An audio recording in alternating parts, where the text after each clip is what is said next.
This thing on. All right.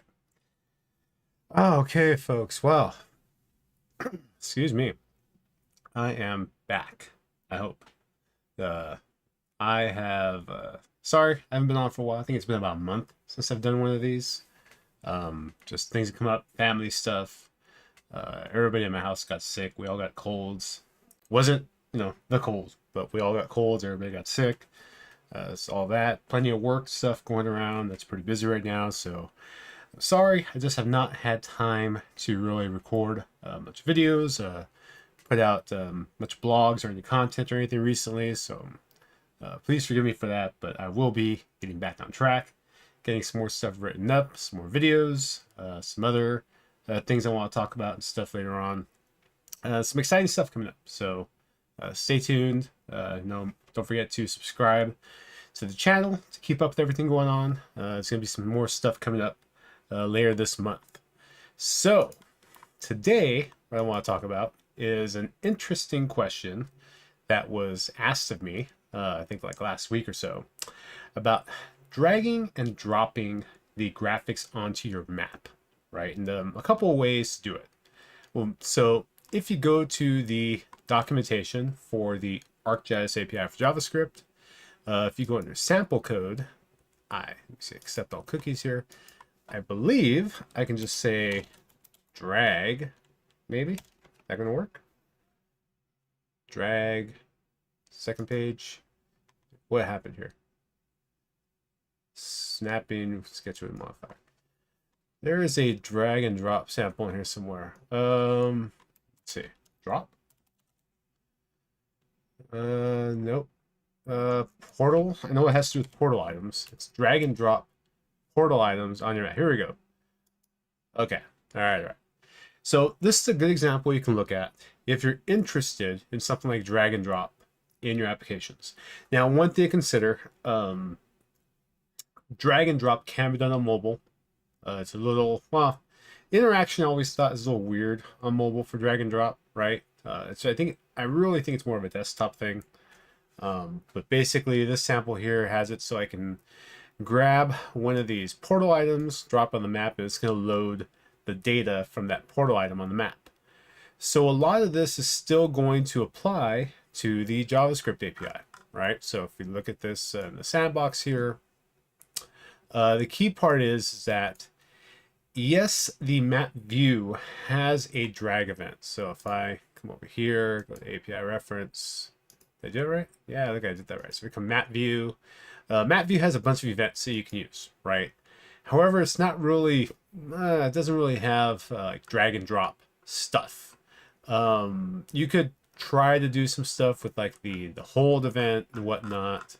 But like it does have a drag event, but honestly, really the drag event is pan, right? And you might want to use this if you want to know when people start panning the map and stuff. But there's other ways to do it by watching map properties, like interactive,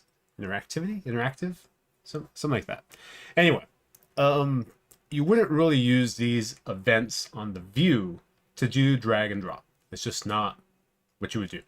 You gotta go old school, right?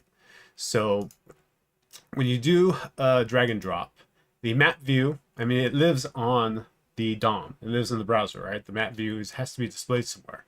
So the map view has a container. So if I come down over here, all right, so it's got a container. And you can add an event listener to that container and prevent default.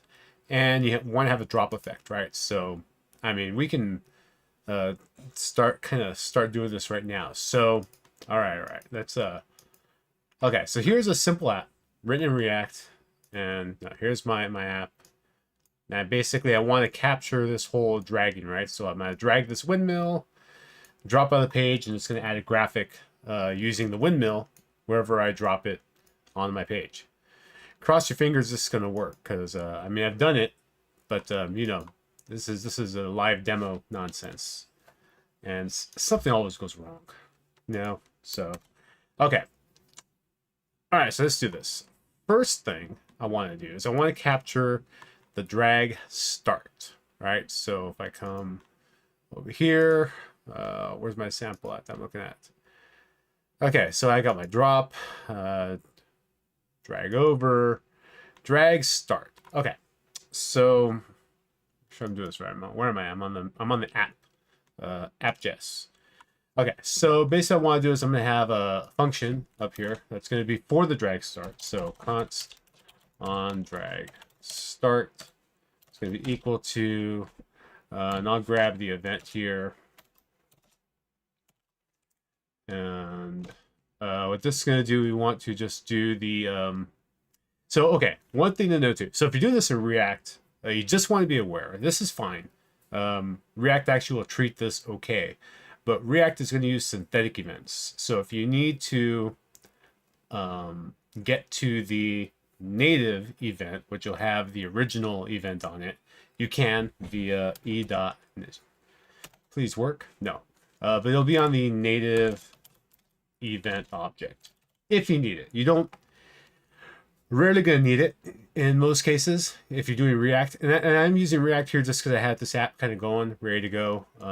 And when I was asked about it, I was actually asked about it in a context of using React. So I am not going to show you the React kind of way to do it. There's a couple of React libraries for drag and drop. I'm not showing that. I'll let you figure it out, but I'm going to show you just the way that you would do this yourself, right? So I've got an image. Image has a source. So I'm going to use the data transfer. Data transfer.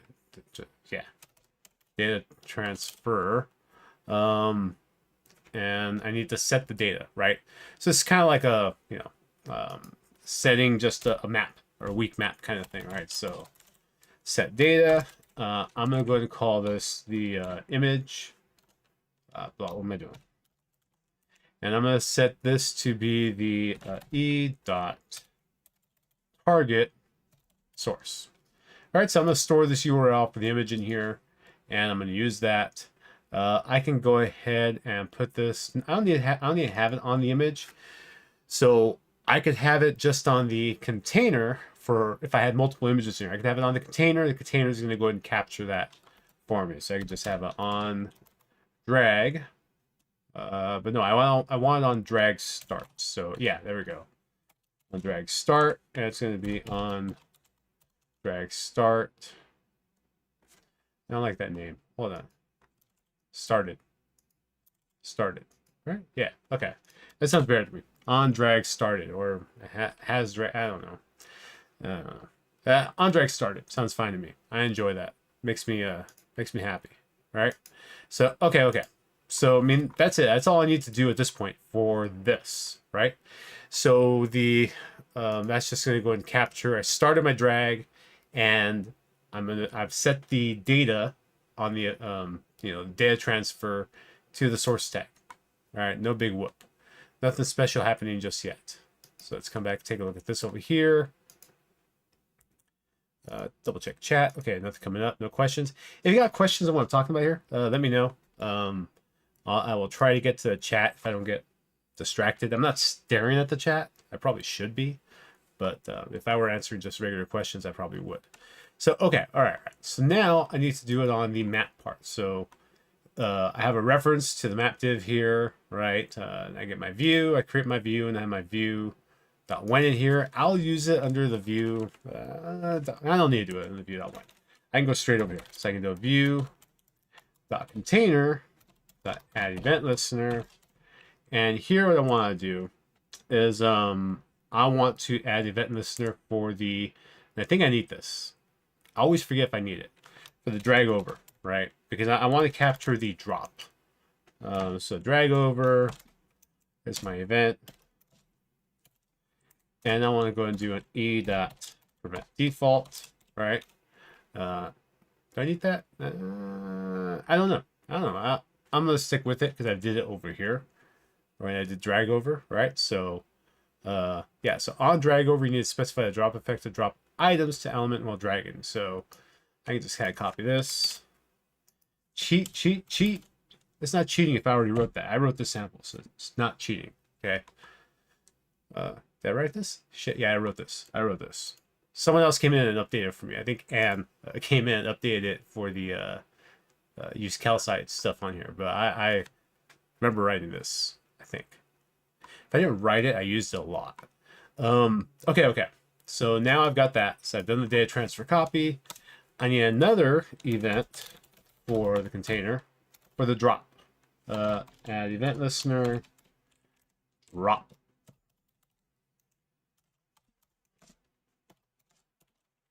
Okay. So when I drop it, again, I want to do a prevent default.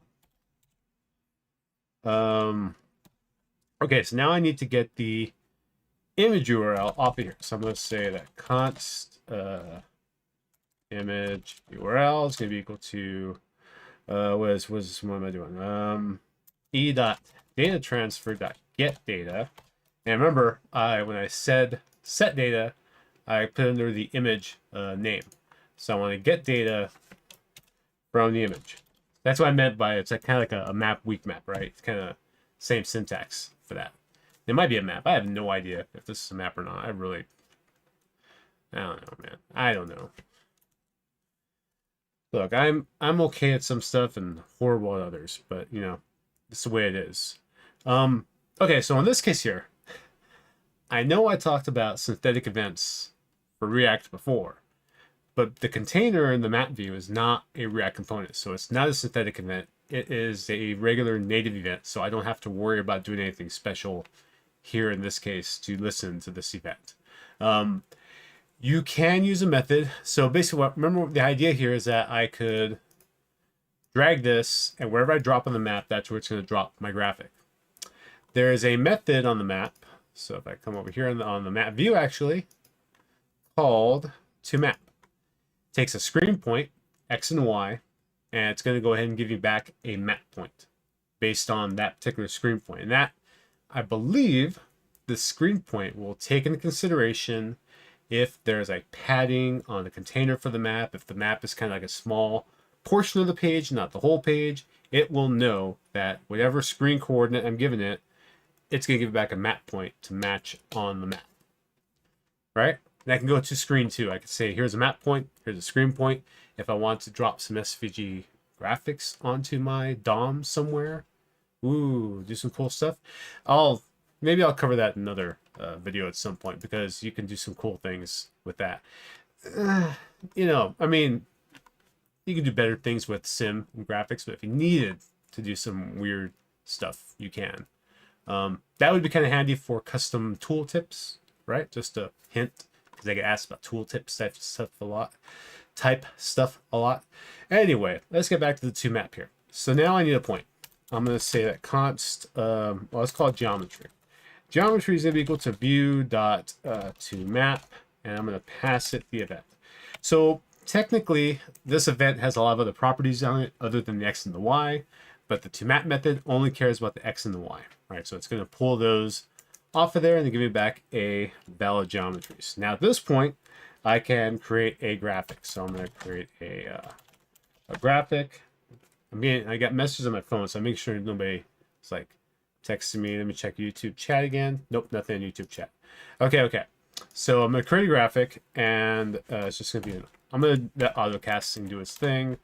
So it has my geometry, right, that I got. This is where I'm going to drop the map. And the symbols, I'm going to show the image on the map. So the symbol is going to be type picture marker. Picture marker. Well, I didn't put equals here, did I? Yeah, that would help. Bam. Okay, I knew that would help. Okay. URL is going to be the image URL. Height. Oh man, I should have done something to get the actual height of my image marker. Did I define it here? 50. So I'm going to say it's 50 pixels. So height, I can do pixels by putting in a string like so. If I do this, for example, width, because I know someone's going to ask me this, if I do width 50, that's not pixels, that's points, right? So it'll be a little smaller than 50 pixels because it takes into consideration the resolution of your screen and all kinds of stuff. But you know, it's different than pixels. Points are not pixels. Make sense? I hope that makes sense. Okay, so now at this point, I've got a graphic. I can go ahead and say that view.graphics, graphics.add that graphic I just made. Bam. Okay, so I haven't ran this code yet. first time, save it. It built. Cross your fingers this actually works. I think it's going to work. Bam, that worked. Look at that. And it's actually the exact same size as this. Right? Yeah? Huh? I think so. Yeah, I think it's... Yeah, it is.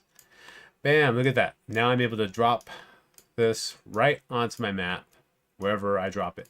Now, if you're doing like pins or something like that, you need to figure out the Y offset or X offset, whatever it is you want to do. If you want to look at how to... Okay, so before... let me... go over here. Okay, so if you want to look at how to do this picture, how to do the picture marker symbol the way I did it, there is a symbol playground. So if I come over here, click this. I mean, this is where I pretty much got from. So if you do picture marker, and it's going to give you what the JavaScript would look like that you can copy into your app and do it. So this is pretty much how I did it. I just replaced this with the marker that I was using, and bada bing, bada boom. I just went ahead and copied this over to my app to get the symbol here. I just still, again, I cheated there as well. I mean, again, it's not cheating if it's a tool that's going to help you, right? So that is another way you can take advantage of doing drag and drop, kind of the way this one does it for portal items. You can do it for drag and drop of adding graphics to your map. So one other thing you can do, which I'll let you do this on your own, but just to give you an idea, is that you can also do this with editing, adding features to a feature layer and then saving the, using apply edits to do the updates, right? So it's the same idea. All of this still applies here. I get a graphic or something like that, right? Of course, I want my attributes to be equal to whatever the attributes are of the feature service. And then I have a layer and I just do apply edits instead of view graphics.add, right? And again, there's a lot of different ways you can do this. I can drag and drop stuff on here. I can use Geometry Engine to find features nearby and maybe symbolize this based on the distance to features or average distance to something. I don't know. I don't know what people are going to do. I'm just trying to think of some cool stuff you could do with this. But there you go. That is drag and drop editing. That's what I wanted to cover today. Like I said before, this question came up for me like last week or so, and I thought it was kind of cool. Other people might have the same question, so I thought, why not share it? So check this out. This demo is on GitHub. If I could remember where. 1 second here. I've got this over here. All right, here we go. Yeah, so here we go. That's my dog barking outside. She is pissed off, man. So yeah, then my repo, JSAPI drag drop. There's a branch for doing editing, and there's also a branch for doing using React Drop Zone, which React Drop Zone it only really affects this part here on the map div part, right? So if you haven't used React Drop Zone, it's basically this React container that you can wrap around elements, and it'll be your drop zone for dragging and dropping, right? And it's got its kind of way of doing things, which are very similar to what you're already going to do. And yeah, there's like, here's where I mentioned before about the native event. So because it's a React component, you'll get synthetic events back, but they won't have the X and Y on them, I believe. That's why I did this. So it'll have screen X, screen Y, but that's not what I want. I just want the X and Y. So I could just pass the native element and everything works. So there you go. Hope you enjoyed that. Let me know. Don't forget to comment, like, and subscribe. If there's anything you want me to cover in a future video, please go ahead and drop that in the comments, and I'll try to get to it. Thanks a lot. Have a great